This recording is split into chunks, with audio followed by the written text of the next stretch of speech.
Start हो गया। तो इस क्वेश्चन में क्या बोला गया है कि car travel half of the distance with constant velocity of 40 kilometre per hour and remaining half distance with velocity of 60 kilometre per hour, find average. ये वाला क्वेश्चन हमने पहले भी किया था, इसकी डेरिवेशन करी थी, जिसमें हमने देखा था कि जब half distance equal distances travel करते हैं डिफरेंट स्पीड से, तो उसका फॉर्मूला क्या बन जाता है एवरेज स्पीड का? 2v1 क्या पूछा था? स्पीड पूछा है, velocity 2v1 v2 upon v1 plus v2, इसको डिराइव भी कर दिया था। तो यहाँ पे हम पुट कर लेते हैं v1 is the velocity first half में कितनी है 40, सेकंड हाफ में वेलोसिटी है 60 अपॉन 40 प्लस 60 कितना हो जाएगा 100, नीचे 2 मल्टीप्लाई 6 4 24 2400 अपॉन 100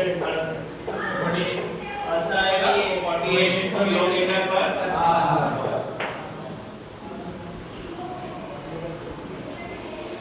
ठीक है, next question, question number 10।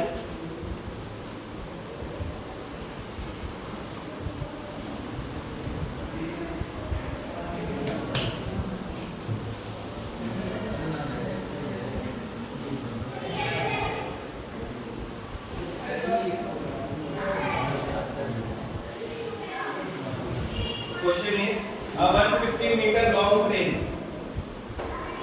A 150 meter long train is moving with a uniform velocity of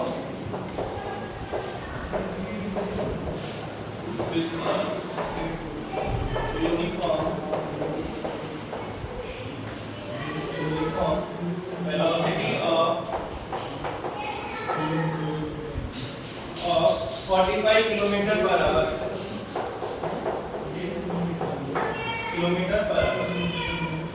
The time taken by the train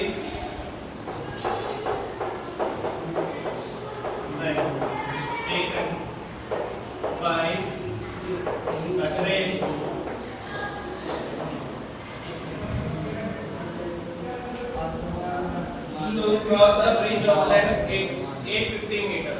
Train to cross a bridge of length 850 meter. 850 meter is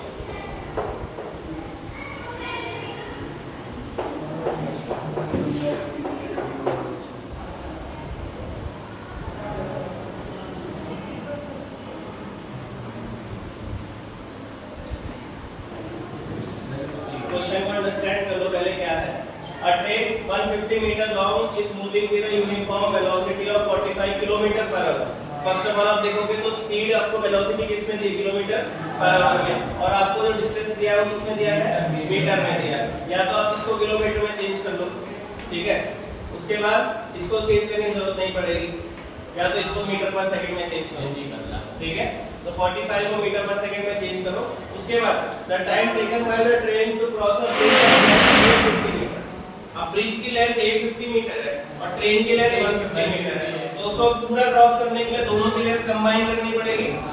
तो दोनों की length combine करते हैं तो 850 metre plus 150 metre करेंगे तो कितना आ जाएगा 1000 आ जाएगा, 1000 मीटर आ जाएगा, that is equals to 1 kilometre.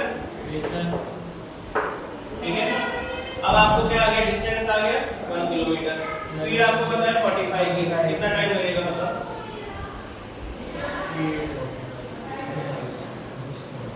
45, speed कितनी है 45 किलोमीटर पर आवर है, डिस्टेंस है 1 किलोमीटर, टाइम बताओ कितना है, distance speed is equal to distance upon time, तो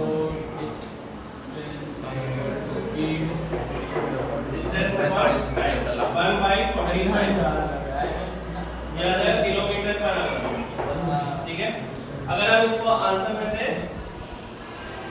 जो टाइम दिया गया है वो आपका सेकंड्स में दिया गया है, सेकंड्स में चेंज करना पड़ेगा। बाद में कर लेते हैं 1/45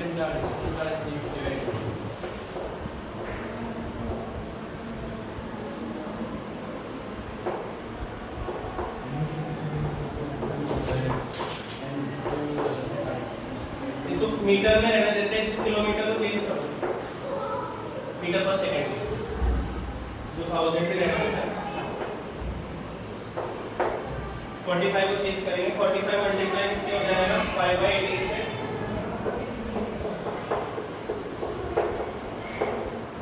कितना आएगा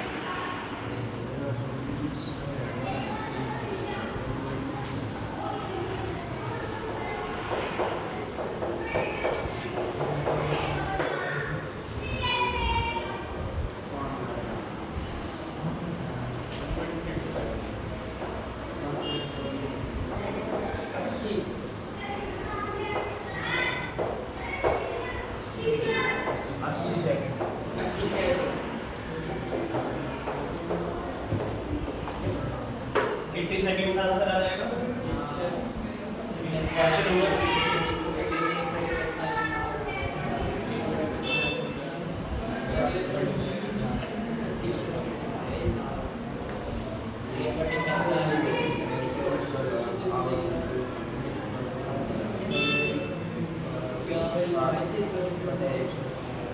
सबको समझ में आ गया कैसे हुआ ये?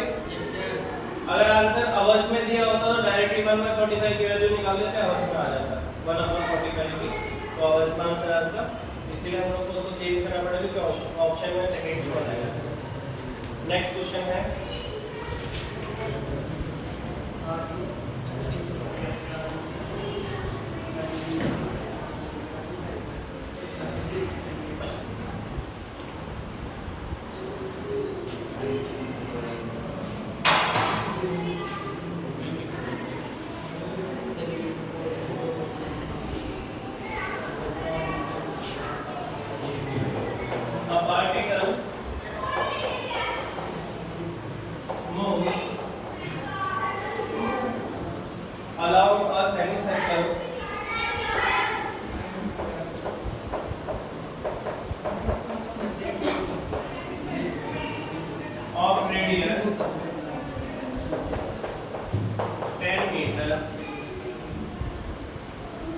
in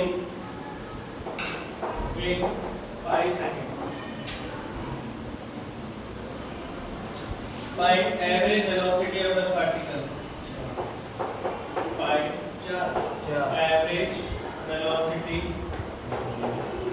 of particle.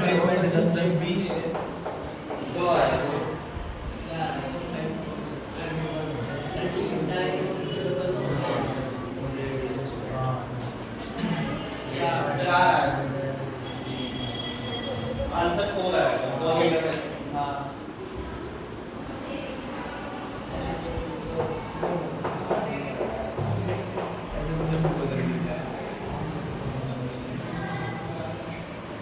क्वेश्चन ये कह रहा है the particle moves along a semi circle. Semi circle मतलब है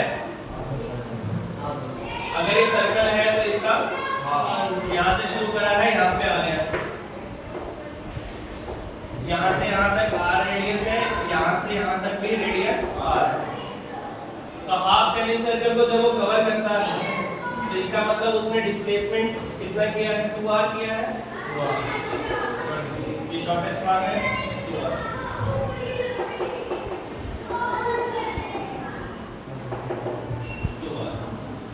अब पूछ रहा है आपसे find the average velocity of the particle.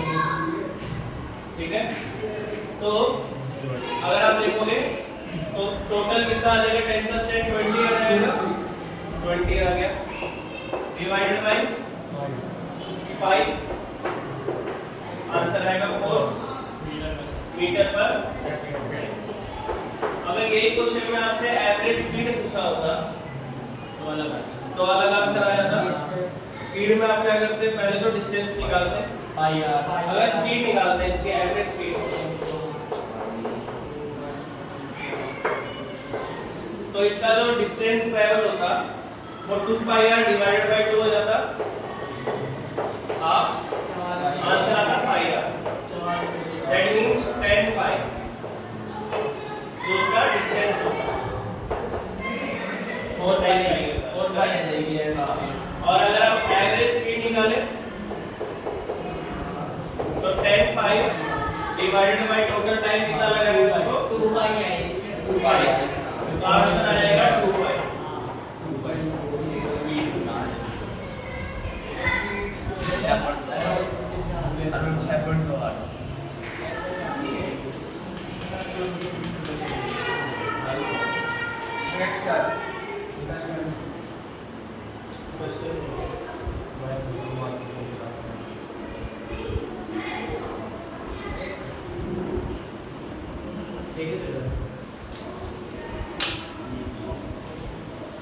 Next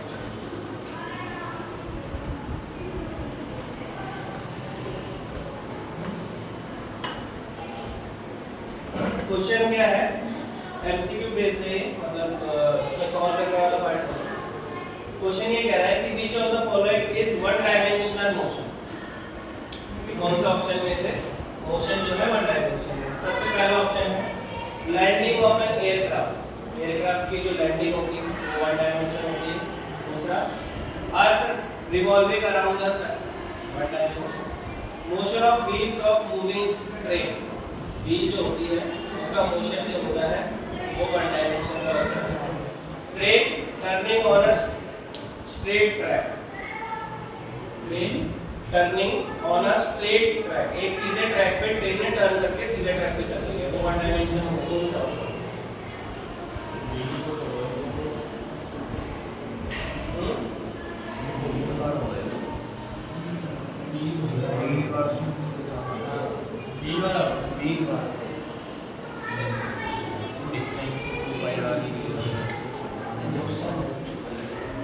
सबसे पहले ये बताओ अगर लैंडिंग ऑफ एयरक्राफ्ट अगर हम देखें तो लैंडिंग ऑफ एयरक्राफ्ट अगर देखते हैं तो वो 3 डायमेंशन में होगा करेक्ट। तो वो तो हो गए।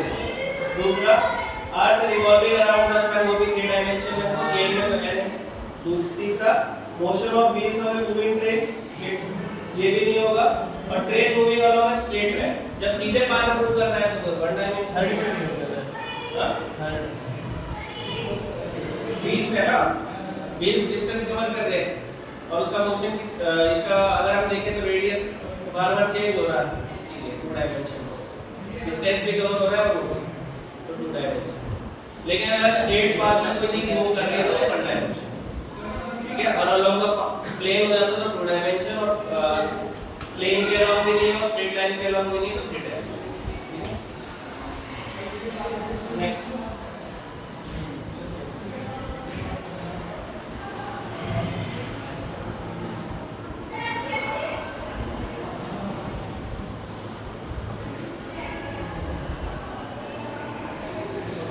a car covers 2/5 of the total distance. A car covers 2/5 of the total distance with speed v1.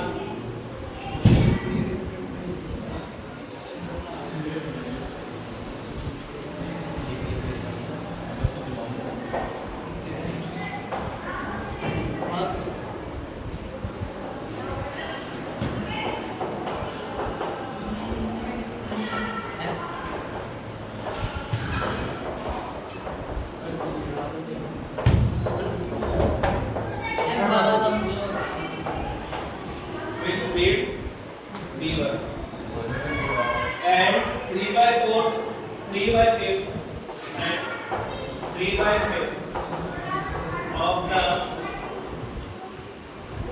distance with speed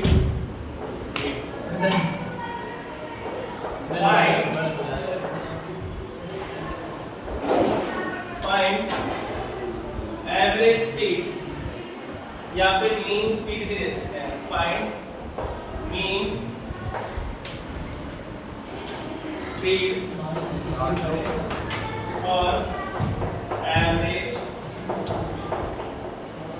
एक ही बात मीन मतलब कि एवरेज जो ठीक है। पहले आप अटेम्प्ट कर लो आपका लेके आता हूँ आपको।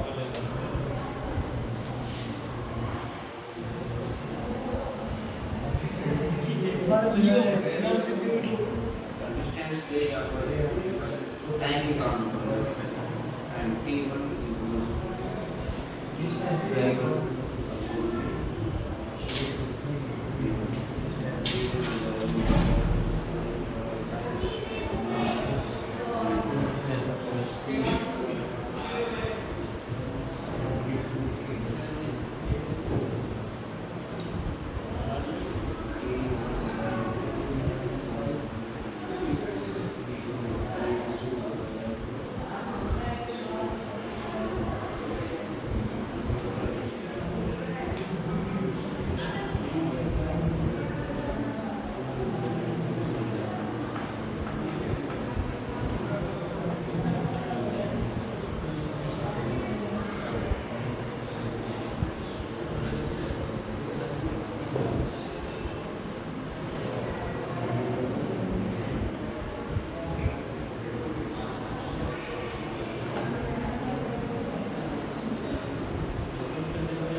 आंसर क्या है इसका?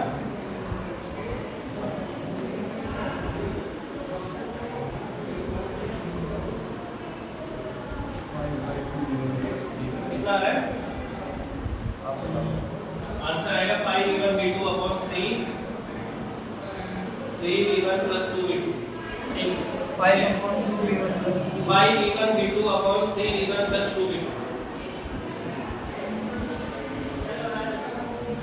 करवा दे? ठीक है। 5v1 इस टाइप के क्वेश्चन को करने का एक तरीका है कि आपको पहले डिस्टेंस दिया गया है 2/5 और यहाँ पे दूसरा डिस्टेंस दिया गया है 3/5। यहाँ देखो एक बार इंपॉर्टेंट चीज है, 2/5 of the total distance and 3/5 of the total distance। सबसे पहले ये चीज याद रखना, ये नीचे का जो डिनोमिनेटर है ना ये सेम होना चाहिए। अगर मैं यहाँ पे 10 ले लूंगा 3/10 तो मेरे को उसको भी 10 बनाना क्यों? क्योंकि 2/5 इसका मतलब होता है 5 में से 2 part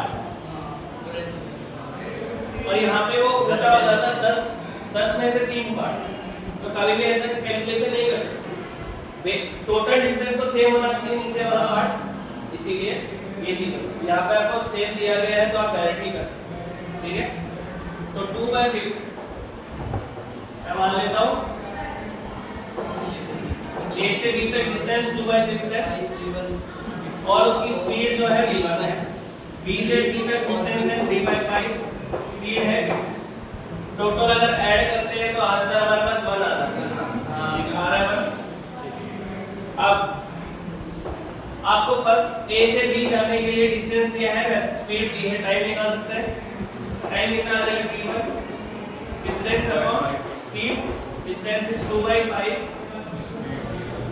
upon v1 that is equal to 2/5 v1 आ जाएगा। सिमिलरली आपको t2 की वैल्यू आ सकती है b upon s 3/5 upon v2 3/5 हमको टाइम क्यों निकालना है? क्योंकि हमें क्या निकालना है इसमें एवरेज। एवरेज का फॉर्मूला होता है total distance upon total time, तो वो इसलिए निकालने की जरूरत है। ठीक है, अब यहाँ पे लिख दो average speed total distance upon total time.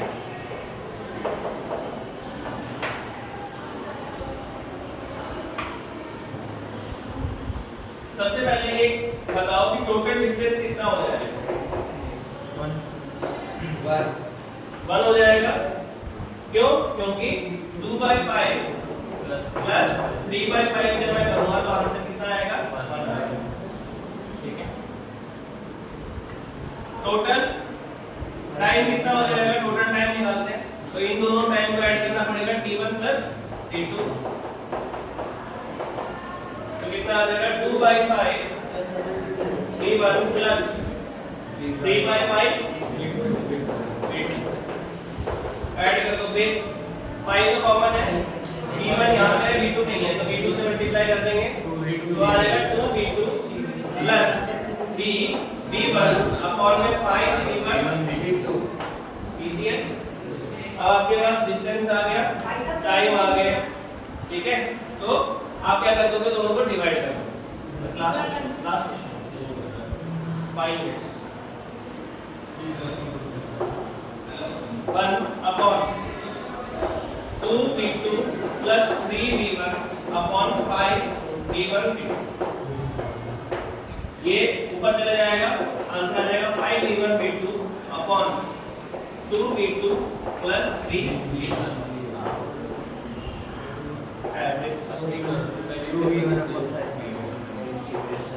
Very important question, बहुत बार आता है एग्जाम्स में,